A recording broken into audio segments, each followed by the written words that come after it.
Okay, here is my trailer ramp door. It's all done and installed back on the trailer. And I changed all my hardware out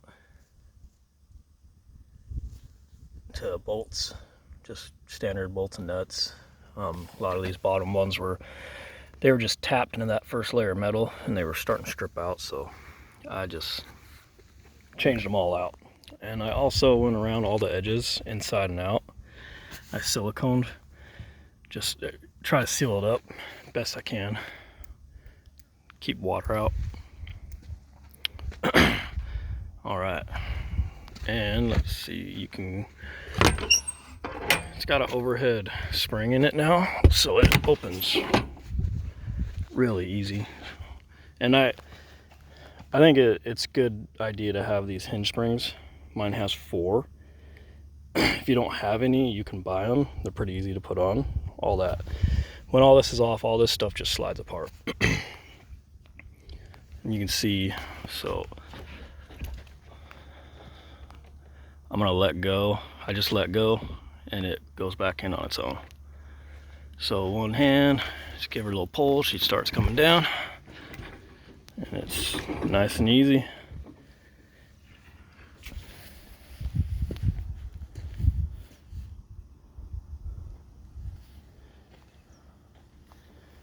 This door is solid.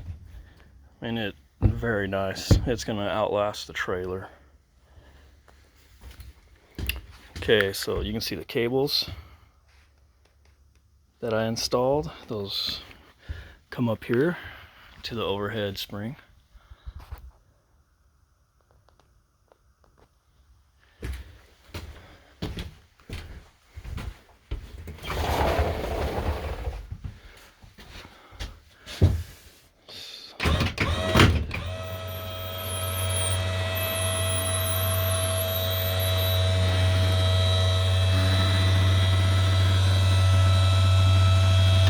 Okay, so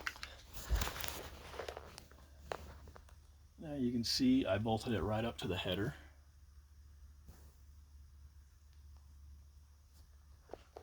And just got it right up to the motor for the bunk beds. I got it up as close as I could. Worked out great.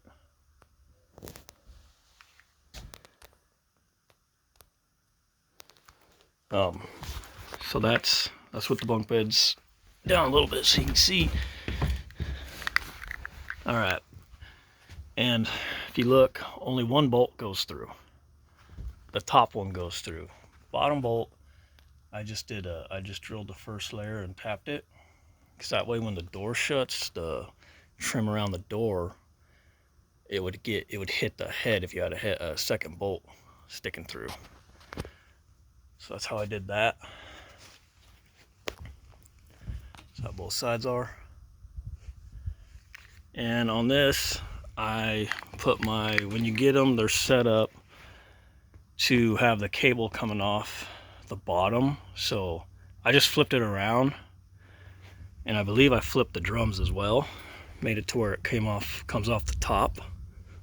That way it'll clear these bunk beds, because if it comes off the bottom, it just won't work. The bunk beds are in the way. So I set it up, flipped it around so I can come off the top. And also, the cables, they originally tell you to put them from this edge right here, 9 inches. That was where I had it at first. Well, that didn't work. The cable would hit the header as it was about halfway through the door going up. So I moved it down, so from this edge to the first screw is 24 inches. And it works perfect. The cable does not hit the header at all through the entire cycle. And so this is a 150-pound spring. It was too much. It's too much spring. So right now I actually have one side. Set screws aren't even in it. It's not hooked up. I only have one side hooked up under tension.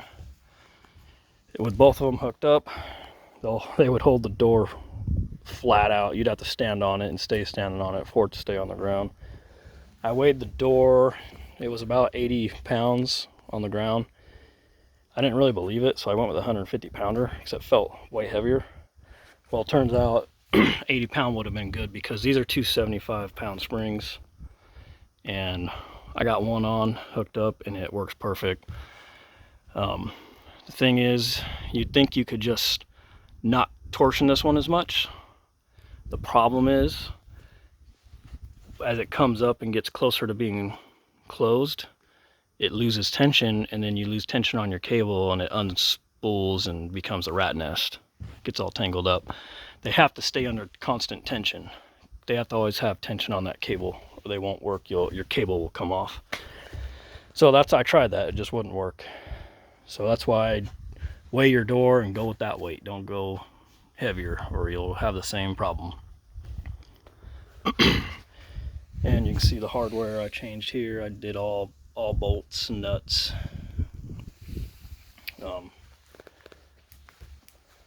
And this is the bed liner, worked out great, nice and grippy. And I just did screws on these. I didn't do like bolts through. Just gonna try screws for now, and so far they're working fine because it's got the hinge springs to help. And so I put a mark right there.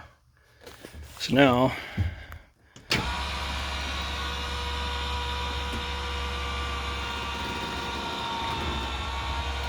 when I'm putting the bunks up, that little bracket on the bottom, I just, about right there, get at that mark. And then I know when to stop. And I'm 6 foot even, and I can walk under these beds. They're pretty much level with this loft bed. So yeah, you can't get them all the way up like they used to go, but they're high enough for anything I'm ever gonna haul. The biggest thing I haul in here is a side by side. And they're not taller than 6 feet. They're, shorter, so they fit in here great. Like I said, I can still walk underneath them. And then you can see once it's done, it's nice and tucked up in there, works great. And as you can see, if you had this cable on the bottom, it would be at quite a bit more. It'd hit the top one, and then when the door is up and it's closed, if you come inside, this cable, it comes down, so it would hit both bunk beds. They would just be in the way completely. So that's why I set it up to go off the top, and it works perfect. It closes when it's closed. This cable still doesn't touch. It comes down and it clears the bunks perfect even when it's closed. Nothing's rubbing. So I think that's everything. I'm trying to make sure I get everything. That's the door in the first video that I built, and this is it installed now. This is, the painted on bed liner. The door turned out really good. It is heavy. It's too heavy to lift by yourself without this overhead spring. It kills your back. So after installing this, it works great. You can pick it up with one hand and close it. The overhead spring I found online on eTrailer. They're about $180. So you just Google ramp door overhead springs, or just go to eTrailer.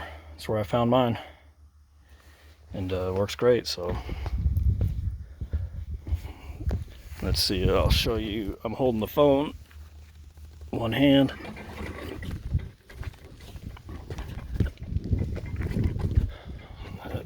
I was able to pick it up. My door's a little crooked or something, but it still shuts and seals. You just gotta help it. But there you go. So one hand, pick it up, no problem, close it, and you can see those bolts. If you had 2 of them, the bottom one would get in the way, so that's why I only put the top one through. And it looks good. The sanded finish, painted, looks great. And you can always touch it up with more paint if it gets scratched or something. It's a little dirty. Haven't had a chance to clean it, but turned out really nice. So here you go.